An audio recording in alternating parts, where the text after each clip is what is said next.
Atención, que Colau tiene un nuevo caso abierto y este sí que podría acabar con ella. Y digo porque Colau ha tenido que sentarse en el banquillo unas cuantas veces.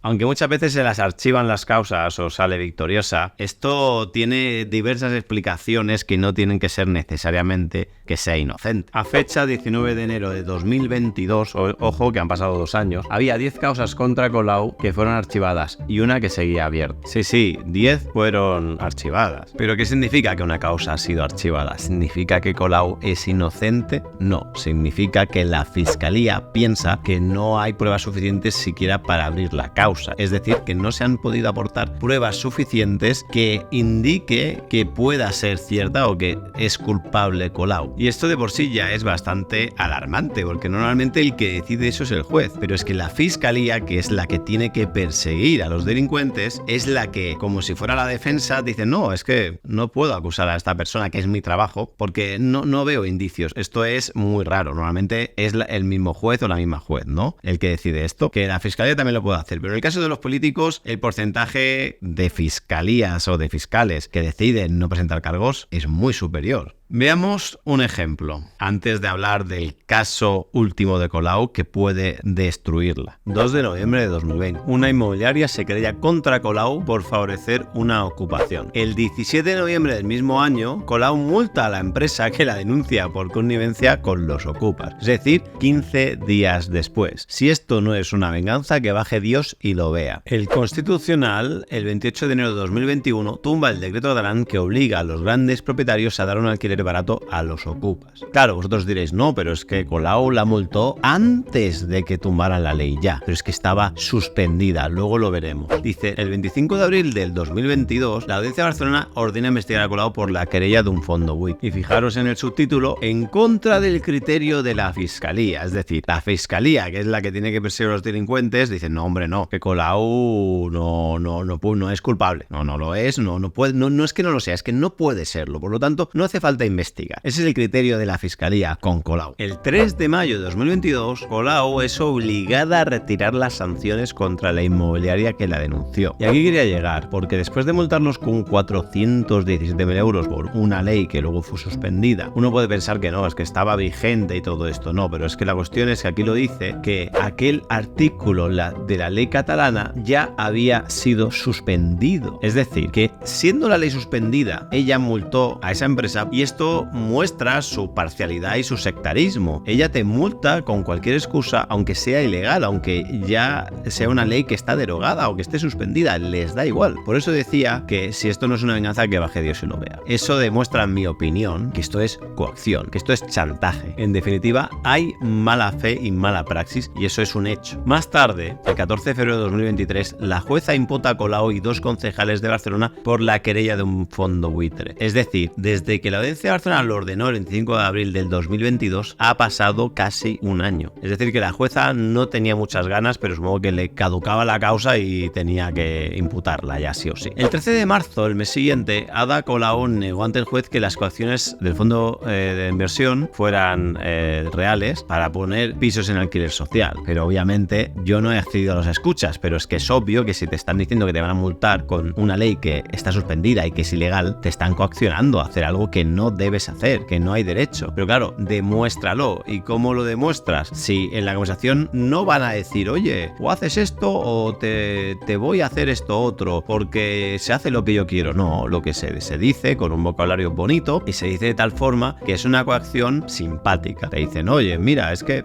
tienes que hacer esto porque te obliga la ley. Cuando te niegas, entonces te dicen, bueno, pero es que claro, piensa que las multas son de hasta 400.000 euros o medio millón. Claro, ¿qué pasa? Te están coaccionando, pero te dicen que es la ley, que es que hay una multa, que es que, claro, no, tú puedes decir lo que te da gana y luego ellos te dan el palo. Pero después de esto, me refiero que es evidente que Colau es culpable. El 13 de octubre del mismo año, después de ver esto, que a todas luces es culpable Colau, o como mínimo se puede decir que es más que justificada la querella, la Fiscalía tilda de perturbadora la querella del fondo buitre contra Ada Colau y pide archivarlo. Es decir, los que tienen que demostrar y perseguir a los delincuentes, después de ver esto que hemos visto, que a simple vista ya se nota que hay indicios claros, por no decir que es claro a todas luces, la Fiscalía dice que es perturbadora, o sea, da opiniones de moral cuando no tiene que hacerlo, su trabajo es perseguir el crimen, y pide que a Ada Colau pues, que se archive y que se paralice todo y que no se le haga nada porque es totalmente inocente. Y el 14 de diciembre, un par de meses después, se archiva la causa contra Ada Colau por supuestas coacciones a un fondo buitre. Pero si bajamos un poco en la noticia, dice: la jueza reconoce que la querella persigue a otros fines. La magistrada afea al fondo buitre que presentara la querella contra Colau en busca del efecto mediático que supone involucrar a un partido político, a pesar de que el querellante sabía perfectamente de que la alcaldesa no tuvo ninguna participación en los hechos. Y dice que ni hubo presiones ni hubo resoluciones dictadas injustamente, es decir, después de multarles con más de 400.000 euros por una ley que está suspendida y luego fue tumbada, dice que no existieron. O sea que la misma jueza miente y ya se ve que realmente es de estas juezas activistas de izquierdas. Pues obvio, porque es imposible decir que no hubo resoluciones dictadas injustamente cuando resolvieron que tenían que darles a Okupas viviendas prácticamente gratis por una ley que no existía, que estaba suspendida, y les amenazaron y les multaron por ello. Pero bueno, esto es lo que tiene la justicia patriarcal, ¿no? Y los jueces fachas, porque son todos fachas, entonces manda cojones. Bueno, esto es un ejemplo del contexto, ¿no? De todas las denuncias archivadas o donde ella sale inocente, en este caso, donde obviamente no nos podemos fiar de nada, porque los políticos ejercen poderes y tienen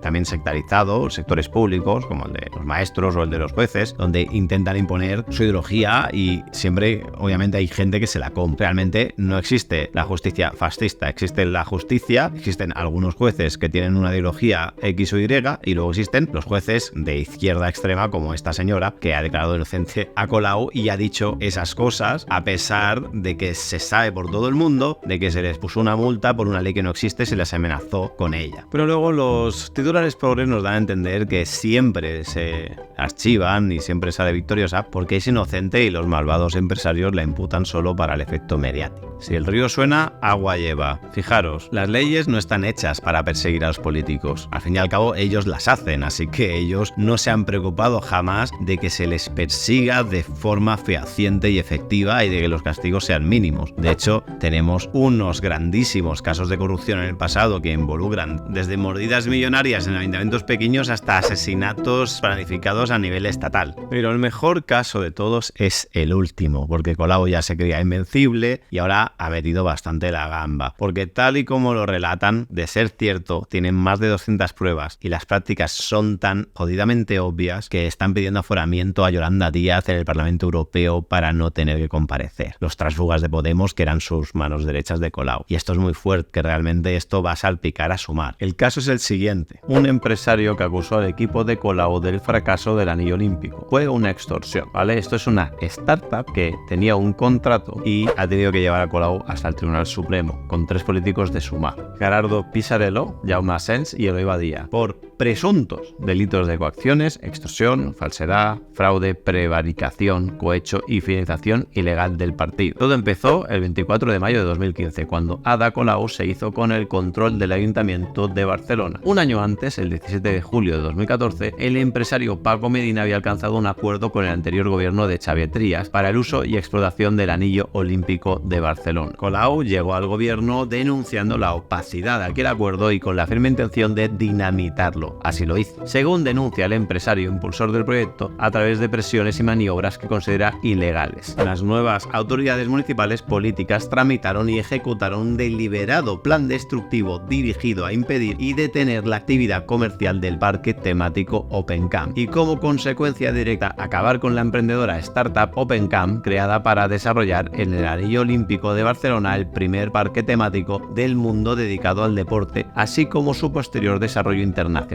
Reza un resumen de la querella, que consta de más de 100 folios y en la que se detallan toda una batería de presuntos abusos por parte de los hombres de confianza de Colau, ahora ambos destacados dirigentes de Sumar, la formación que capitanea Yolanda Díaz. Según relata Medina, Asens, Pisarello y Eloy Badía, ahora diputado de Sumar, maniobraron a partir de 2015 con la finalidad de torpedear el proyecto del OpenCamp. Impidieron a la empresa poder sellar el espacio sobre el que tenían derechos de uso, lo que generó una pérdida millonaria por la imposibilidad necesidad de cobrar las entradas a los visitantes. Además, obligaron a los promotores del proyecto a elegir las empresas a contratar, favoreciendo a entidades afines al partido del gobierno municipal. Hasta impusieron la celebración de una exposición sobre el 80 aniversario de las Olimpiadas del Frente Popular Antifascista de 1936, en lugar de la creación del primer museo paralímpico del mundo. Es decir, que esta gente, no contentos con prohibirles hacer una valla, un cerco, lo que sea, y cobrar la entrada a la gente, lo cual era directamente su ruina, porque no iban a poder cobrar. No contentos con eso, les obligan a hacer un evento que no interesa absolutamente a nadie, sin darles ninguna subvención, por motivos ideológicos y prohibiéndoles hacer lo que quieren y además cobrar por ello. Al final es una empresa privada y el gobierno tiene que cerrar la boca y respetar los acuerdos. Si lo hicieron con otro consistorio y ellos lo han heredado, pues se lo comen, y mucho más si es todo legal y correcto. Lo que no puede ser es que por motivos ideológicos lo torpedeen y encima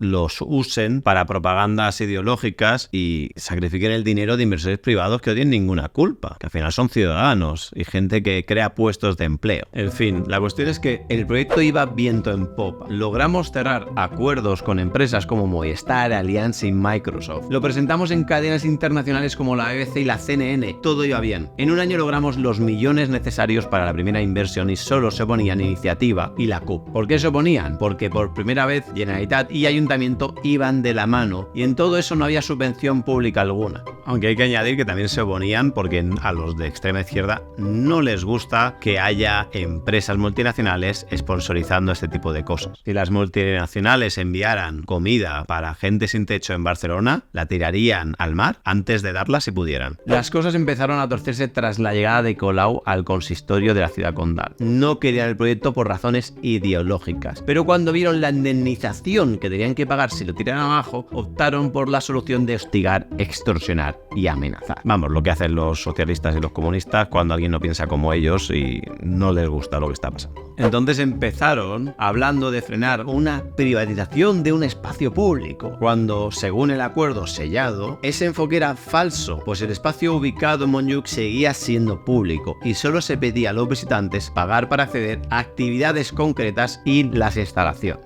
Entonces empezaron a presionar y lo que hicieron es imponer una agenda política al espacio del anillo olímpico, como por ejemplo prohibir la fiesta de la Hispanidad del 12 de octubre y no permitir que se creara el vestidor oficial de la selección española de fútbol o que se conmemorase el aniversario de las Olimpiadas de 1992, entre muchas otras prohibiciones sectarias. Tuvieron que renunciar a proyectos como el de celebrar el Día de la Hispanidad tan solo un mes después de celebrar otro evento para la Diada. El planteamiento inicial consistía en abrir en los vestuarios del Estadio Olímpico una exposición en la que los visitantes, sobre todo los niños, pudieran probar las camisetas de la selección española de fútbol, la roja, y acceder a objetos de los futbolistas de la selección. Pero el Ayuntamiento de Colau torpedeó la iniciativa diciendo que el estadio del presidente Martí nunca iban a entrar las banderas de España, que nunca iba a ser un sitio de la selección española y lo vetaron. Vamos, o sea, unos motivos que nada disimulan su sectarismo y su ideología fascista de izquierdas. Las imposiciones del gobierno de Colau hicieron saltar por los aires todas las previsiones económicas del proyecto, obviamente, como todo lo que toca lo woke. Según la documentación a la que ha tenido acceso este diario, el plan de negocio de OpenCamp preveía unos ingresos de 23 millones de euros tan solo para el primer año de funcionamiento gracias a actividades vinculadas a muchos deportes, boxeo, senderismo, ciclismo, running, fútbol, etc. Sin embargo, las recaudaciones fueron de 784.000 euros para su primer año y único de actividad. Los datos de la empresa revelan que ese año acudieron a las instalaciones más de 1 millón de personas, pero solo 128.000 abonaron su respectiva entrada. O sea, es decir, en el recinto inicial, o sea, privado, donde sí que tenían que haber puesto ese cerco y haber cobrado la entrada, tenían que pagar como voluntariamente, ¿sabes? Entonces no pagaron. La mayoría de la gente obviamente no pagó. Claro, esto afecta también a los impuestos que se cobran, los que recaudan, que al final podría usarse para hacer cosas o para no aumentar los impuestos. Pero claro, los progres de esas cosas no les importan. La gente que pague y se arruine y las empresas también. No sé, o sea, al final, sí, no vives ni de los impuestos de esta gente, ni creas puestos de empleo, ni... Es decir, ¿de qué vas a vivir? Si es que es que es absurdo. Es una ideología autodestructiva. Se viven del capitalismo. Si no hubiera capitalismo, esto sería peor que Venezuela. Es que es absurdo. O sea, son estúpidos, literalmente. Y es que, mirad, las coacciones, engaños, fraudes y falsedades del consistorio hicieron que un total de 287 trabajadores directos e indirectos perdieran su empleo. Es decir, que esto es lo que traen estos políticos. Destruir familias familias, destruir empleo, gente que estaba cotizando y aportaba riqueza, ahora tienen que cobrar el paro y cobrar subvenciones hasta que se vayan colocando en otros sitios, si es que se colocan. Y es que es genial, porque es que también les imputan nepotismo. El consistorio le obligó a romper el contrato con una empresa para contratar personal y le obligó a firmar con una, supuestamente, de su cuerda política, concretamente Barcelona Activa, que es pública, o sea, es que es directamente del partido que gobierna, o sea, que no es supuesto, es que es un hecho. Me dicen que tengo que contratar a gente de su partido para el comisionado de la exposición sobre las Olimpiadas antifascistas de 1936. Al mismo tiempo, el empresario denuncia que el ayuntamiento quería que el Open Camp contratara a trabajadores vinculados con la fundación de la Alternativa cercana al partido de Izquierda Unida y Alternativa, integrado en la colección de Barcelona en Común. Si es que, mirad la foto, la bandera republicana, vamos, y aquí abajo lo explica. La fundación mencionada ejercía, en efecto, de entidad vinculada a la marca catalana de Izquierda Unida desde su fundación en 2003, y así lo recogía la fundación misma, a la vez que describía que sus objetivos principales eran fomentar el estudio y la investigación en las ciencias políticas y sociales de nuestro país desde la óptica de izquierdas. Es decir, ya directamente es una asociación que no busca la verdad ni las cosas desde un punto de vista objetivo y justo e imparcial. No, directamente es desde la óptica de izquierda. O sea, ya ellos mismos crean una asociación con el objetivo de que su visión sea contaminada, subjetiva y parcial, lo cual es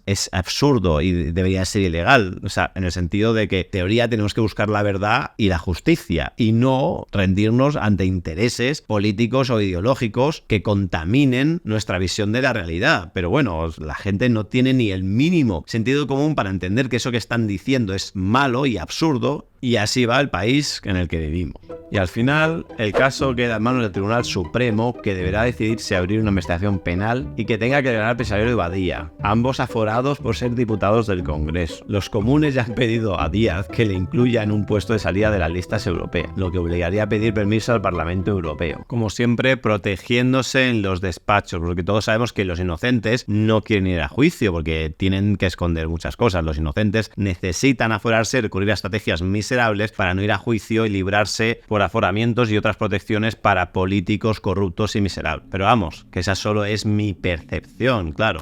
Todo esto irá a juicio y seguramente casi todo lo que relatan o todo es cierto. Si esto se demuestra y es efectivamente así, creo que es más que evidente que de las 11 causas que le han archivado a Colau por la cara a la Fiscalía y los jueces que la han defendido en Barcelona, son ciertas, pero la justicia va muy mal cuando está a favor de los delincuentes y los delincuentes encima son políticos con poder. En fin, tened mucho cuidado con montar un negocio que necesite del ayuntamiento más de la cuenta en ayuntamientos muy podemitas y muy de izquierdas, si vuestro proyecto o vuestra persona se puede relacionar mínimamente con España o con la derecha. Ya habéis visto, ni la selección española, ni la bandera de España, ni una multinacional como sponsor son bien vistos y vuestro proyecto lo destruirán sin compasión como llegue al gobierno del ayuntamiento los locos progres de turno. Y esto es todo por hoy. Nos vemos en el próximo vídeo.